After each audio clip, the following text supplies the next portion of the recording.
One, because they're dysfunctional. They're dysfunctional to the institution itself. Do you think you've escaped the ideological indoctrination of the media and of society that you grew up in? Have I? Mm-hmm. Often not. I mean, when I look back and think of the things that I haven't done, that I should have done, it's very, it's not a pleasant experience. So what's the story of young Noam in the schoolyard? Yeah, I mean, that was a personal thing for me. I don't know why it should interest anyone else, but I do remember. Well, you drew certain conclusions. Well, yeah, I mean, it had a big influence on me. I mean, I remember when I was about 6, I guess, first grade.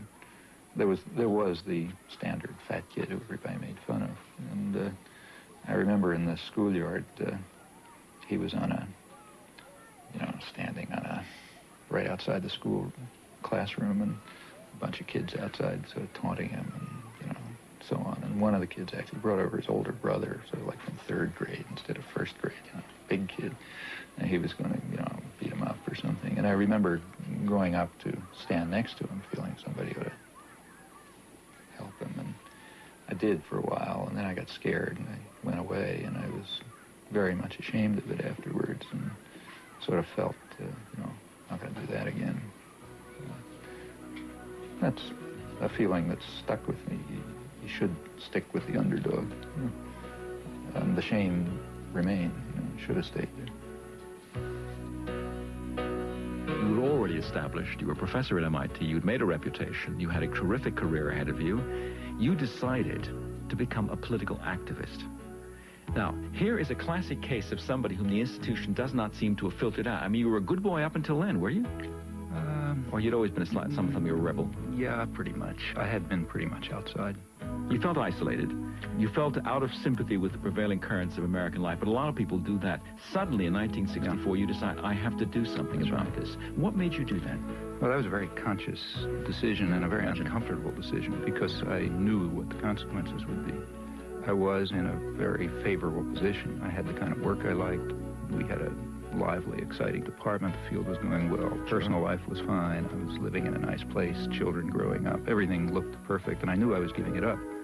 And at that time, remember, it was not just giving talks. I began involved right away in resistance. And I expected to spend years in jail, and came very close to it. In fact, my wife went back to graduate school, in part because we assumed she's going to have to support the children.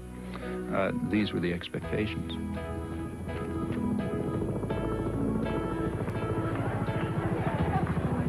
And I recognized that if I returned to these interests, which were the dominant interests of my own youth, life would become very uncomfortable. Because I know that in the United States, you don't get sent to a psychiatric prison, and they don't send a death squad after you, and so on. But there are definite penalties for breaking the rules. So these were real decisions. And it simply seemed at that point that it was just hopelessly immoral not to. I'm Noam Chomsky. I'm on the faculty at MIT, and I've been getting more and more heavily involved in anti-war activities for the last few years.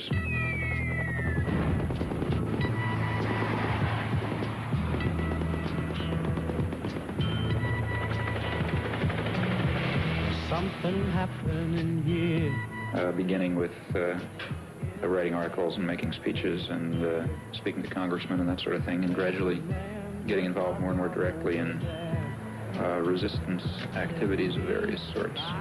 I've come to the feeling myself that the most effective form of political action that is open to a responsible and concerned citizen at the moment is action that really involves direct resistance, refusal to take part in what I think are war crimes, to raise the domestic cost of American aggression overseas through non-participation and support for those who are refusing to take part, in particular draft resistance throughout the country.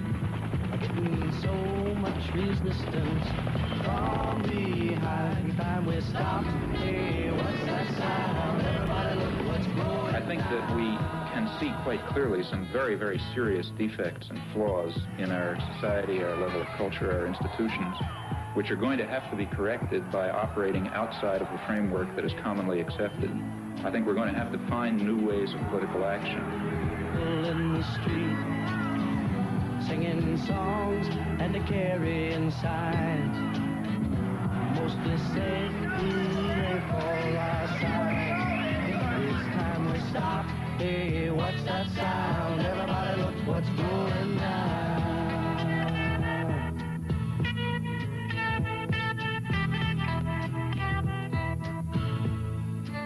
I rejoice in your disposition to argue the Vietnam question, especially when I recognize what an act of self-control this must involve. It does. Sure. It really does. I mean, I think that this is the kind of issue where very well. Sometimes I lose my temper. Maybe not. No. Maybe not tonight. Because if you would, I'd smash you in the goddamn face. You say in your book, reason for not losing my temper. You say the war is simply an obscenity, a depraved act by weak and miserable men. Including all of us. Including myself. Well, including every... That's the next sentence.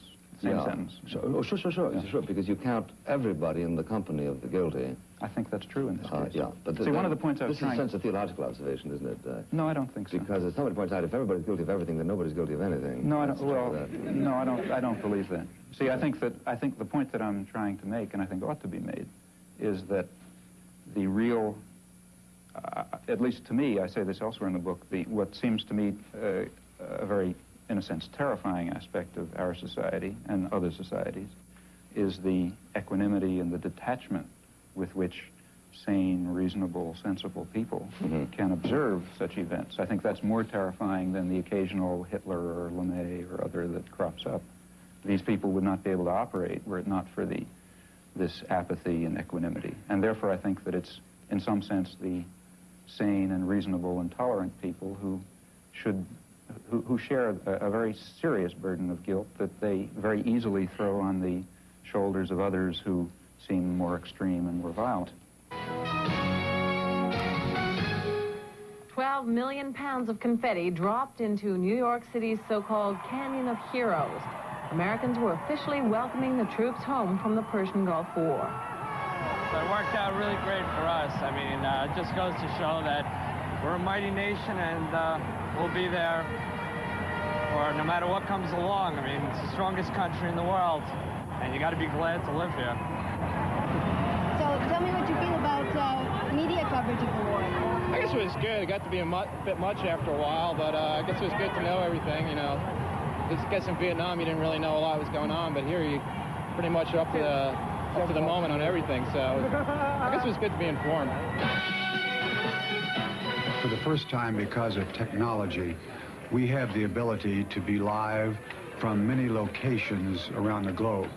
And because of the format, an all-news network, we can spend whatever time is necessary to bring the viewer the complete context of that day's portion of the story. And by context, I mean the institutional memory that is critical to understand why and how. And that's those who are analysts and do commentary, and those who can explain. Slug that last piece, IPN, Israel post-war. David Brinkley once said that you step in front of the camera and you get out of news business and into show business. But nonetheless, that should not in any way subtract or obscure the need for the basic standards of good journalism. Pat, hang tight. Let me give you a lead for Salinger right now, okay? President Bush and Prime Minister Major have closed or have almost rejected the Soviet peace efforts. Okay, in Saudi Arabia, the door is being left open. Rick Salinger is standing by live in Riyadh with the latest. All but closed. Yeah, all but closed. All but closed. Right. Accuracy, speed, a fair approach, honesty and integrity within the reporter to try and bring the truth, whatever the truth may be. Going to war is a serious business. In a totalitarian society, the dictator just says we're going to war and everybody marches. And with this weapon of human brotherhood in our hands, we are seeing the war for men's minds not as a battle of truth against lies, but as a lasting alliance pledged in faith with all those millions driving forward to create the true new order. the world order of the people first, the people before all.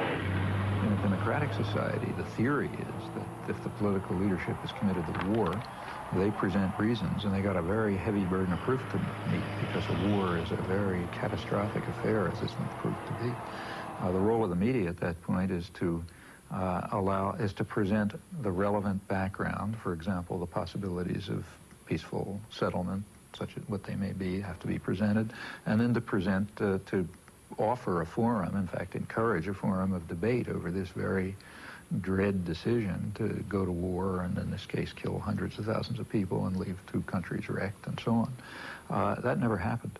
There was never, well, you know, when I say never, I mean 99.9% of the discussion excluded the option of a peaceful settlement. At Washington's Office of War Information falls one of the most vital and constructive tasks of this war.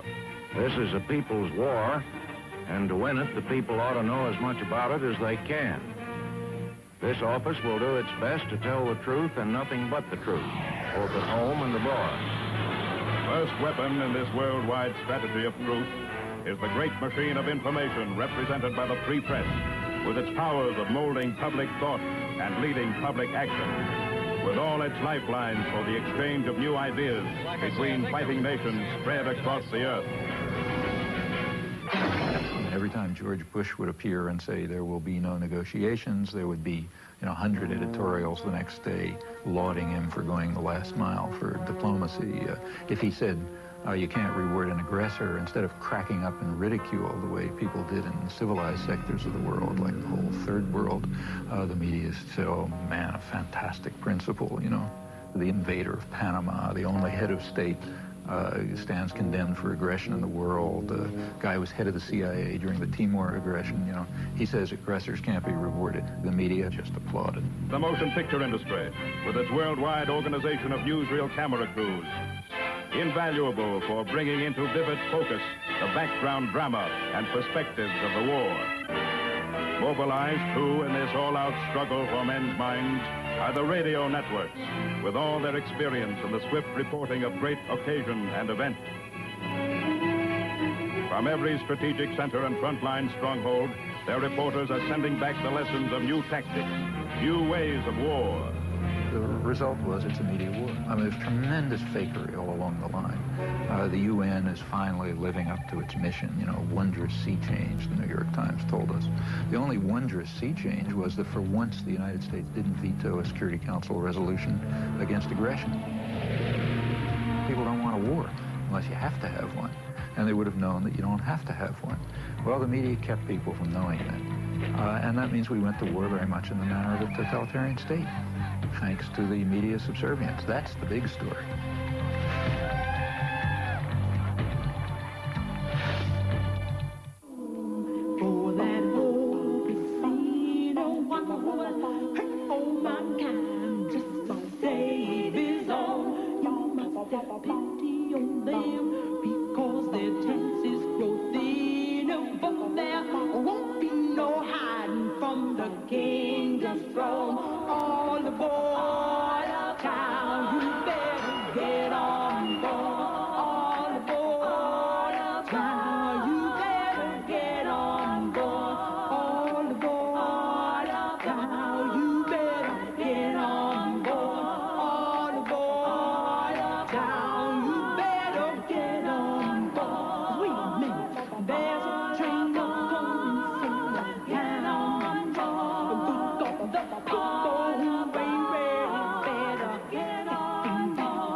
Remember, I'm not talking about a small radio station in Laramie. I'm talking about the national agenda-setting media. If you're on a radio news show in Laramie, chances are very strong that you pick up what was in the Times that morning and you decide that's the news. In fact, if you follow the AP wires, you find that in the afternoon, they send across tomorrow's front page of the New York Times. That's so that everybody knows what the news is. And the perceptions and the perspectives and so on are sort of transmitted down, and not to the precise detail, but the general picture is pretty much transmitted elsewhere. The foreign news comes here to the foreign news desk. The editor is Bob Hanley. Bob, I suppose you get far more foreign news than you can possibly use in the paper. Yes, we do. We get a great deal more than we can accommodate in a day. And your job is to weed it out, I suppose. This is the selection center, as it were. And when I have selected it, I pass it across the desk to one or the other of these sub-editors. It comes back to me, and on this chart, I design the page. That is page 1 and page 2. Fine, Bob. Thank you very much.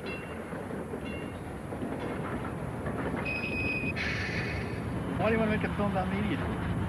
Well, such a nice, quiet town. It's a beautiful town. Well, we're making a film about the mass media, so we thought, whatever, what a good place to come. You want to know where they got the name? So maybe you could start by introducing yourself. Yes, I'm Bowden Senko. I'm the Main Street manager and the executive director of the Media Business Authority. And we are in Media, Delaware County, in the southeastern part of Pennsylvania. Media is called everybody's hometown. The motto was developed as a way to promote the community. We're a very high promotion-conscious community. When you walk through media, you'll be treated very well, and you find that people have taken the idea of being everybody's hometown to heart.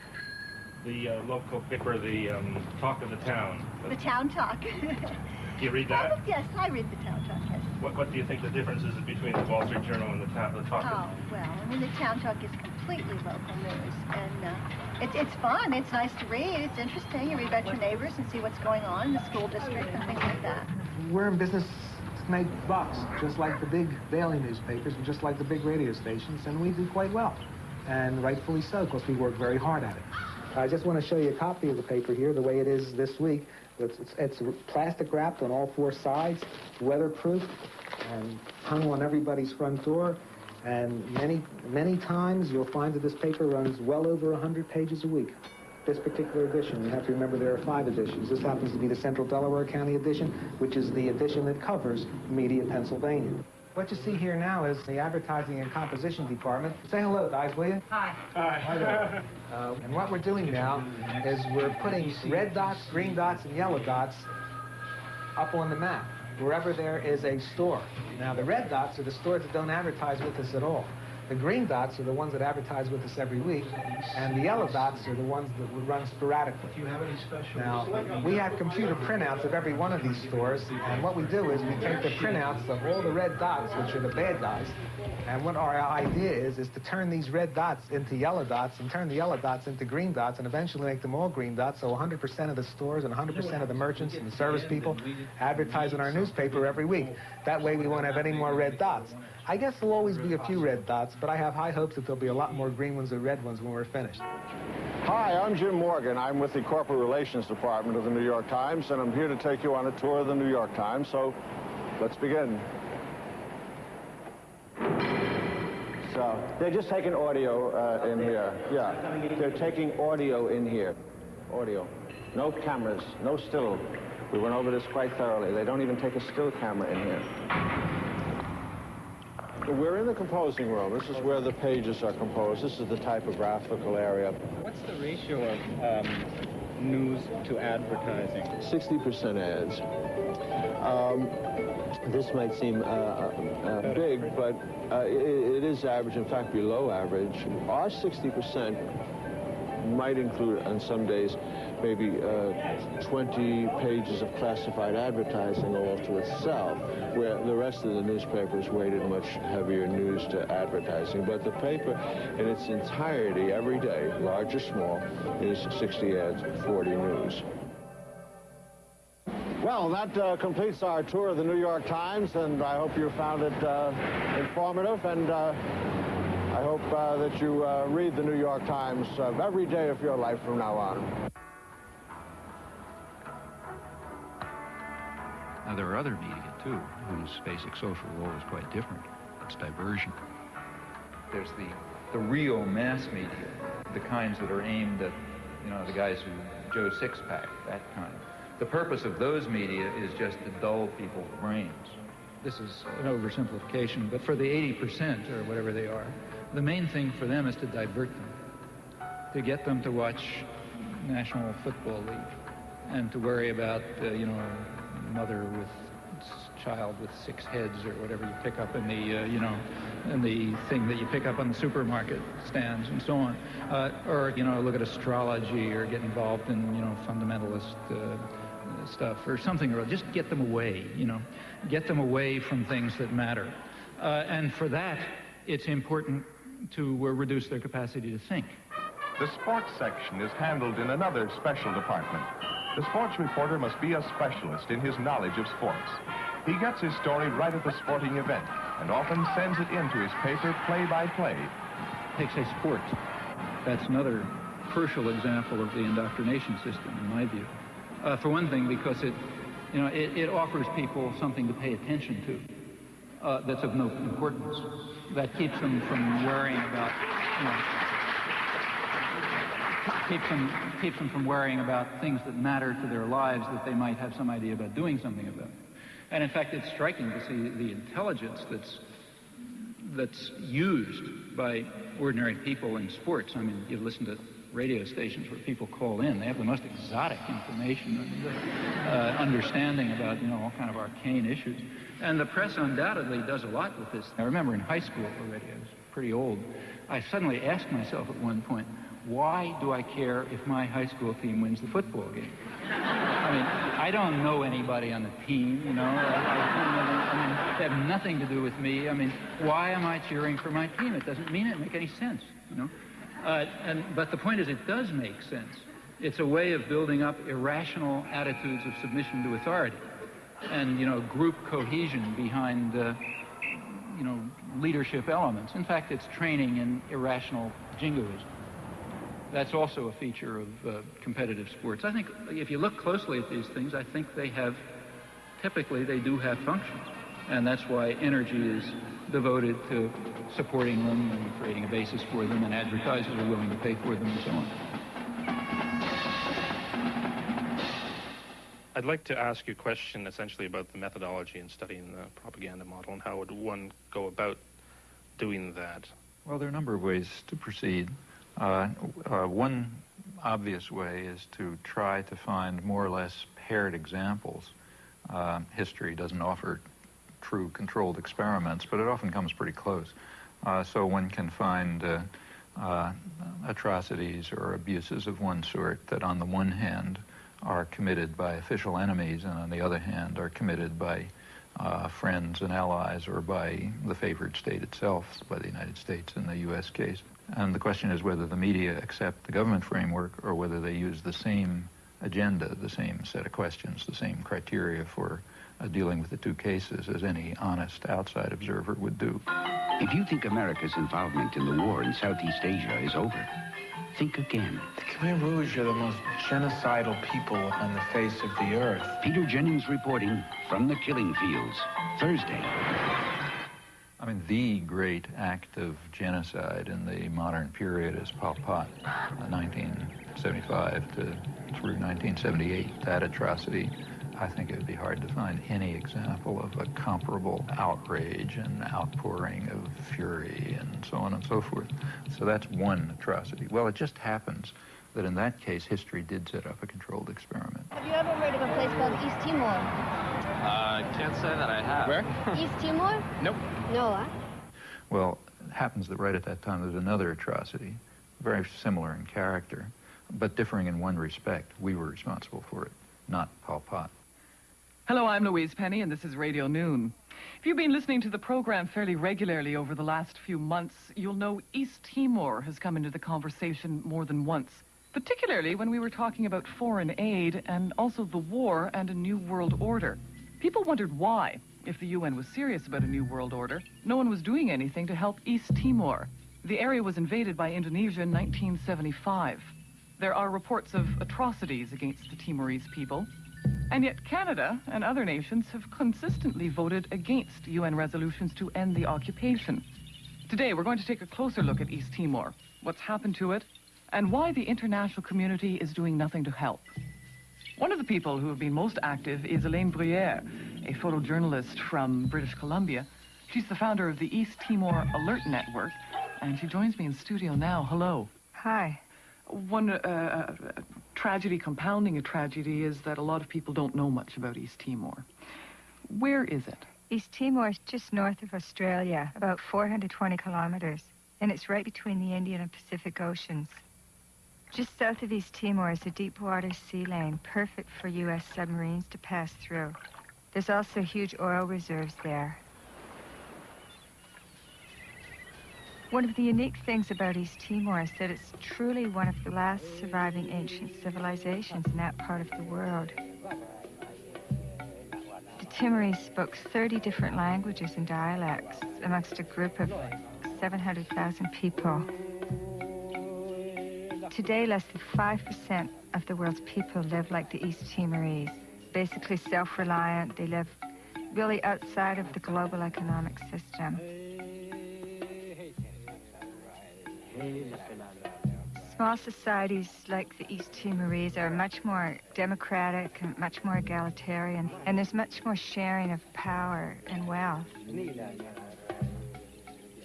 Before the Indonesians invaded, most people lived in small rural villages.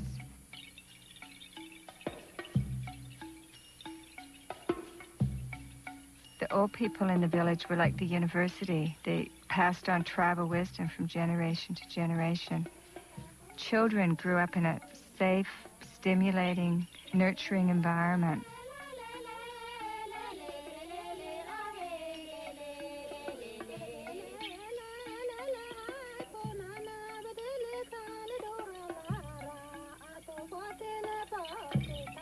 A year after I left East Timor, I was appalled when I heard that Indonesia had invaded. They didn't want a small, independent country setting an example for the region. East Timor was a Portuguese colony. Indonesia had no claim to it, and in fact stated that they had no claim to it. During the period of colonization, there was a good deal of politicization. The different groups developed. A civil war broke out in August '75.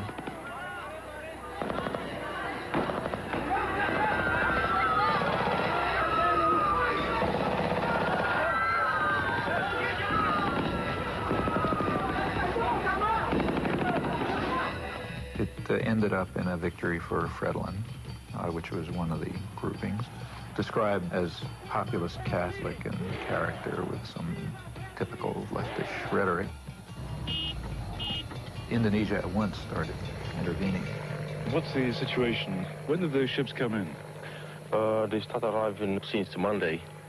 6, 7 boats together, very close to our border. No, they're not there just for fun, you know. They're preparing a massive operation. Something happened here last night that moved us very deeply. It was so far outside our experience as Australians that we'll find it very difficult to convey to you, but we'll try. Sitting on woven mats under a thatched roof in a hut with no walls, we were the target of a barrage of questioning from men who know they may die tomorrow and cannot understand why the rest of the world does not care. That's all they want, for the United Nations to care about what is happening here. The emotion here last night was so strong that we, all three of us, felt we should be able to reach out into the warm night air and touch it. Greg Shackleton at an unnamed village, which we'll remember forever in Portuguese Timor.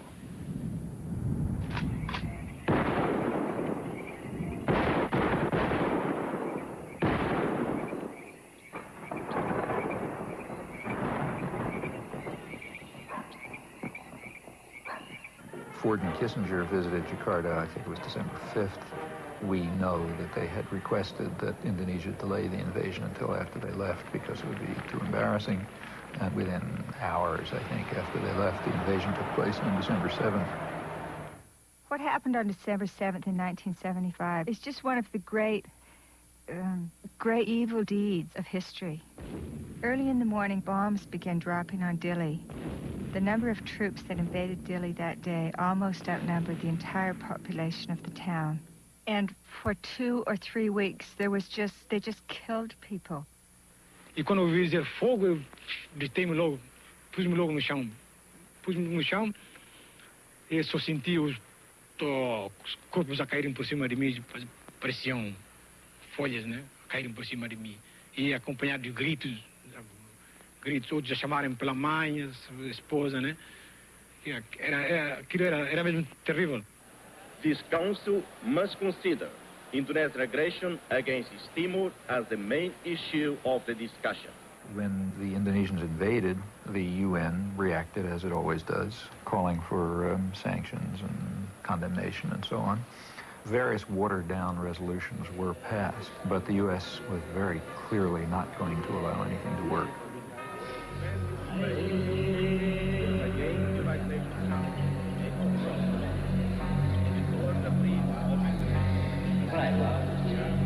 So the Timorese were fleeing into the jungles by the thousands.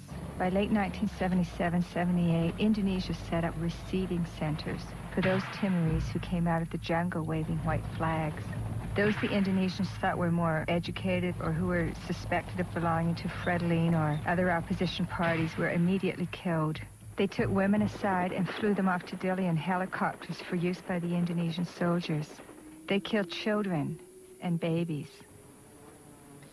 But in those days, their main strategy and their main weapon was starvation. By 1978, it was approaching really genocidal levels. The church and other sources estimated about 200,000 people killed. The U.S. backed it all the way. The U.S. provided 90% of the arms. Right after the invasion, arms shipments were stepped up. When the Indonesians actually began to run out of arms in 1978, the Carter administration moved in and increased arms sales. And other Western countries did the same. Canada, England, Holland, and everybody who could make a buck was in there trying to make sure they could kill more Timorese.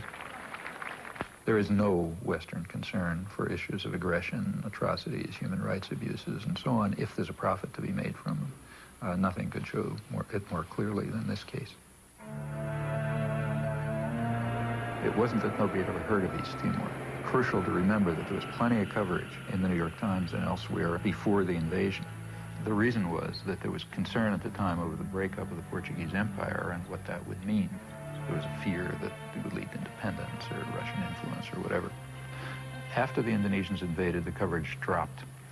There was some, but it was strictly from the point of view of the State Department and Indonesian generals, never a Timorese refugee. As the atrocities reached their maximum peak in 1978, when it really was becoming genocidal, coverage dropped to zero in the United States and Canada, the two countries I've looked at closely, literally dropped to zero. All this was going on at exactly the same time as the great protest of outrage over Cambodia. The level of atrocities was comparable. In relative terms, it was probably considerably higher in Timor. It turns out right in Cambodia in the preceding years, 1970 through 1975, there was also a comparable atrocity for which we were responsible.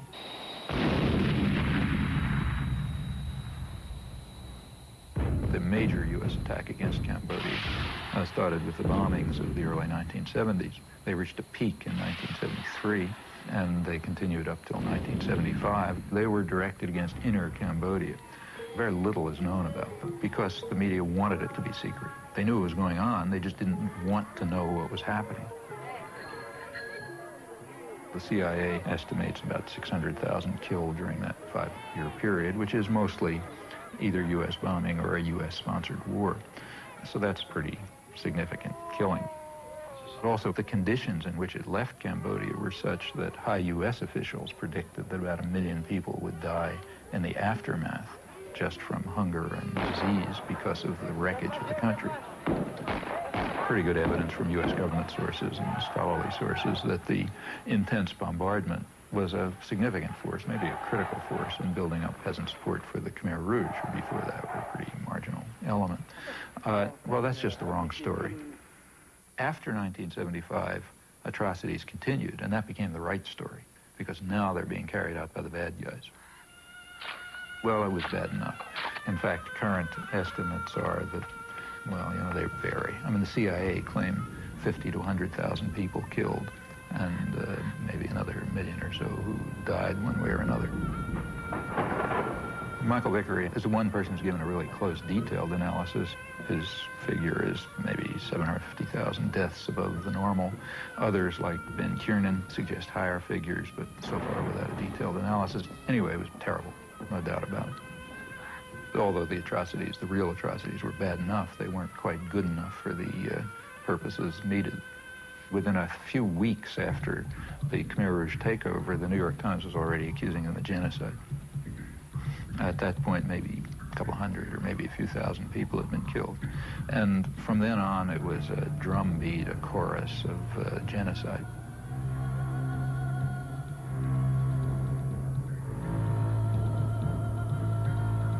The big bestseller on Cambodia, Pol Pot, is called Murder in a Gentle Land.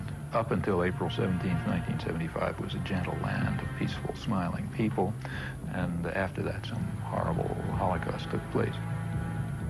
Very quickly, a figure of 2 million killed was hit upon.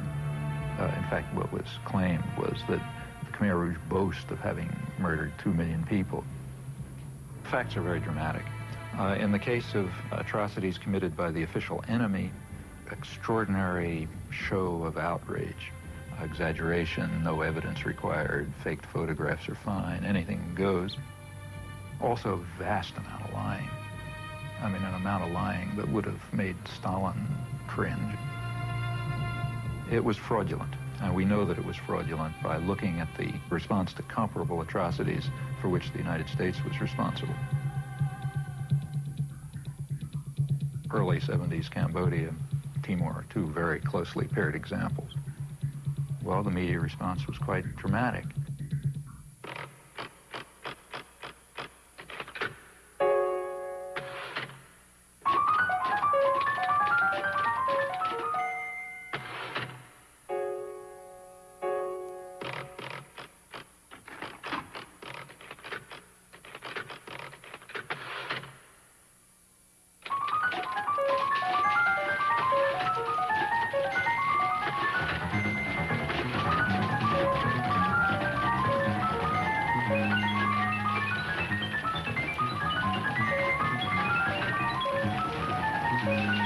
Back in 1980, I taught a course at Tufts University. Well, Chomsky came around to this class. He made a very powerful case that the press underplayed the fact that the Indonesian government annexed this former Portuguese colony in 1975. And that if you compare it, for example, with Cambodia, where there was acreage of things, that this was a communist atrocity, whereas the other was not a communist atrocity. Well, I got quite interested in this, and I went to talk to the then deputy foreign editor of the Times. And I said, you know, we've had very poor coverage on this. And he said, you're absolutely right. There are a dozen atrocities around the world that we don't cover. This is one for various reasons. So I took it up. I was working as a reporter and writer for a small alternative radio program in upstate New York, and we received audio tapes of interviews with Timorese leaders. And we were quite surprised that, given the level of American involvement, that there was not more coverage, indeed practically any coverage, of the large-scale Indonesian killing in the mainstream American media. We formed a small group of people to try to monitor this situation and see what we could do over time to alert public opinion to what was actually happening in East Timor. There were literally about half a dozen people who simply dedicated themselves with great commitment to getting the story to break through. And they reached a couple of people in Congress. They got to me, for example. I was able to testify at the UN and write some things. They kept at it, kept at it. Whatever is known about the subject essentially comes from their work. There's not much else. I wrote first an editorial called An Unjust War in East Timor. It had a map, and it said exactly what had happened. We then ran a dozen other editorials on it. They were read, they were entered in the Congressional Record, and several congressmen then took up the cause, and then something was done in Congress as a result of this. The fact that the editorial page of the New York Times on Christmas Eve published that editorial put our work on a very different level. And it gave a great deal of legitimacy to something that we were trying to advance for a long time, and that was the idea and the reality that a major tragedy was unfolding in East Timor. If one takes literally the various theories that Professor Chomsky puts out, one would feel that there is a tacit conspiracy between the establishment press and the government in Washington to focus on certain things and ignore certain things, so that if we broke the rules, that we would instantly get a reaction, a sharp reaction from the overlords in Washington, who would say, hey, what are you doing speaking up on East Timor? We're trying to keep that quiet. We didn't hear a thing. What we did hear, this was quite interesting, is that there was a guy named Arnold Cohn, and he became a one-person lobby. I appreciate the nice things that Karl Meyer said about me in his interview, but I object to the notion that a one-man lobby was formed or anything like that. I think that if there weren't a large network composed of the American Catholic Bishops' Conference, composed of other church groups, composed of human rights groups, composed of simply concerned citizens and others, and a network of concern within the news media, I think that it would have been impossible to do anything at all at any time, and it certainly would have been impossible to sustain things for as long as they've been sustained. Professor Chomsky and a lot of people who engage in this kind of press analysis have one thing in common. Most of them have never worked for a newspaper. Many of them know very little about how newspapers work. When Chomsky came around, he had with him a file of all the coverage in the New York Times, the Washington Post, and other papers of East Timor. And he would go to the meticulous degree that if, for example, the London Times had a piece on East Timor, and then it appeared in the New York Times, that if a paragraph was cut out, he'd compare and he'd say, look, this key paragraph right near the end, which is really what tells the whole story, was left out of the New York Times version of the London Times thing.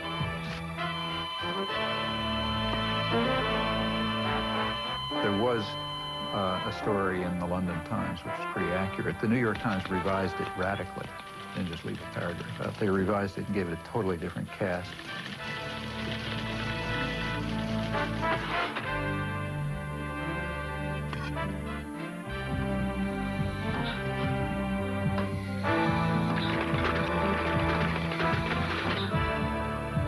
It was then picked up by Newsweek, giving it the New York Times cast. It ended up being a whitewash, whereas the original was an atrocity story. So I said to Chomsky at the time, I said, well, it may be that you're misinterpreting ignorance, haste, deadline pressure, etc., for some kind of determined effort to suppress an element of the story. He said, well, if it happened once or twice or three times, I might agree with you, but if it happens a dozen times, Mr. Meyer, I think there's something else at work. And it's not a matter of happening 1 time, 2 times, 5 times, 100 times. It happened all the time. I said, Professor Chomsky, having been in this business, it happens a dozen times. These are very imperfect institutions. When they did give coverage, it was from the point of view of, it was a whitewash of the United States. Now, you know, that's not an error. That's systematic, consistent behavior, in this case, without even any exception. This is a much more subtle process than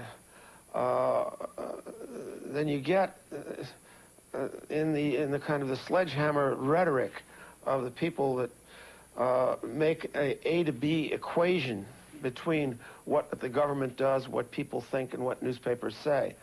That sometimes what the Times does can make enormous difference. At other times, it has no influence whatsoever. So, one of the greatest tragedies of our age is still happening in East Timor. The Indonesians have killed up to 1/3 of the population. They're in concentration camps. They conduct large-scale military campaigns against the people who are resisting. Campaigns with names like Operation Eradicate or Operation Clean Sweep. Timorese women are subjected to a forced birth control program. In addition, they're bringing in a constant stream of Indonesian settlers to take over the land. Whenever people are brave enough to take to the streets in demonstrations or show the least sign of resistance, they just massacre them. It's sort of like Indonesia. If we allow them to continue to stay in East Timor, the international community, they will simply die.